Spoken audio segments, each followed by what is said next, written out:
So early last month, commissioners declined a McDonald's application to establish a 455 square metre restaurant with a drive-through on the Wanaka-Luggett Highway near Mount Iron.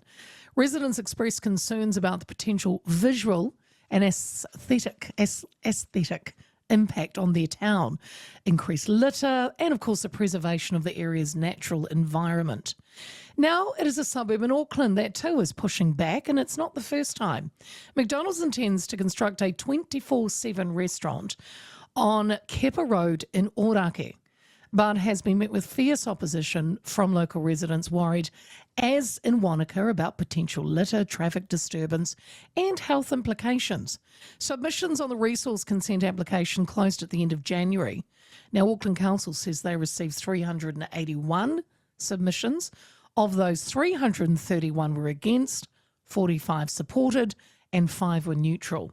Now it's heading to a 3-day hearing that's going to be held in May to help determine the fate of the Golden Arches. 80 of the submitters have requested to speak at the hearing. Ōrākei Community Association Chair is Alastair Bell, and he joins me now. Alastair, good afternoon. Good afternoon. Alastair, for our listeners not familiar with the area, could you describe it and what this site is close to? Yes, the McDonald's proposed site is on a really busy road. It's the main arterial road through the suburbs and carries both local traffic and through traffic all day long. It's deeply congested in the morning and in the afternoons. It's right near a school. It's adjacent to community housing. It would be over the fence from the tennis club, and it's on another fence, a Z service station, where traffic come in and out of as well. I'm very aware of the area, Alastair, because when I first moved to Auckland, I actually lived for a small amount of time, about a year in Ōrākei. So it's a really neat place, and it's gone through a lot of growth. But I know exactly where they want to put it, and it's not the first time either. It's not the first consent application submitted by McDonald's, is it? No, it was interesting that a couple of years ago, McDonald's applied. They bought the plot of land that they want, and they applied for having non-notified consent. Oh. And so we objected to that, thinking this is something that the community is interested in. And fortunately, at the time, the council agreed that there should be notification, and they gave some grounds for that. Then McDonald's withdrew that application prior to anything further happening. Then, bingo, it popped up again with ever so slightly changed configuration. I think they changed the size of the McDonald's sign a little bit and added a few trees. And I'm perhaps being unfair on them, but to me it didn't make much of a difference at all.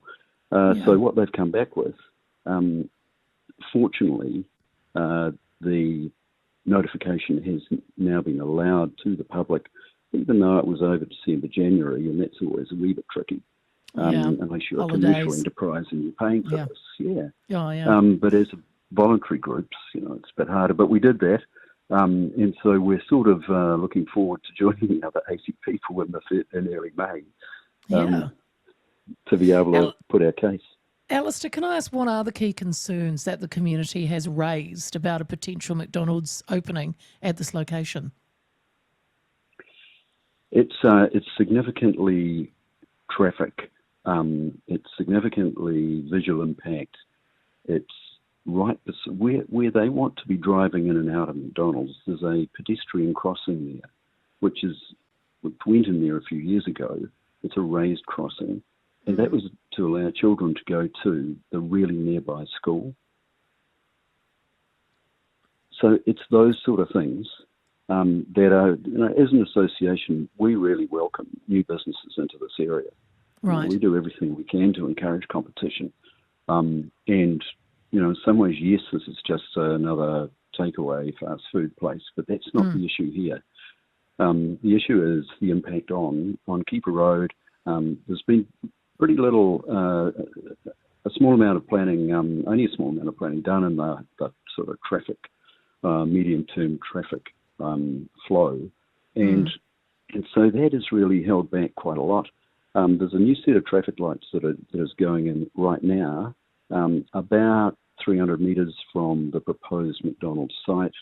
We're not quite sure what that's going to do to traffic flow, but usually red lights slow it down. And so that's an additional aspect that I don't think their application even covered. They want to be a 24/7 operation, Alastair, I see, and it's not a big restaurant. It sits like 27 or something, so it's not huge. It's single. It's not a 2-story behemoth. It's is the 24/7 something that you're not keen on as well? What happens if it had like a 6 to 10 or something, or a 7 to 10? Would you be happier? I think, the answer has to be yes, but I think the other problems are still traffic coming on into and out of a really, really busy street. What happens if, as you say, it's not that big and there's queuing, and what happens if the queue spills out into a busy road? There's too much sort of consequential things that can happen. Well, it's quite right interesting because... also. Oh, sorry, keep going. It's right across the road from the Pariwa Gardens, which is a fantastic community garden that Ngāti Whātua Ōrākei have delivered, and everyone sort of loves it. It's now very much part of the community, and people just don't want to see something across the road that could detract from, what gardens and vegetable growing and healthy food. Yeah.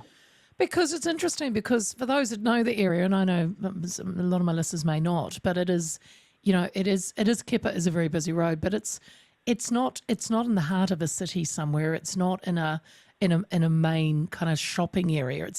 And I know you can get McDonald's in residential areas, but this really isn't a residential area. It seems a bit kind of strange to put it there, but yeah, they obviously know. They spend lots of money on doing their research on who their clientele is, so they obviously feel it's in the right place to be busy, Alastair, I suppose. Well, I agree. I'm sure they have done that research, and it would be interesting to know what their business case is as to how much traffic they need coming in and out every day.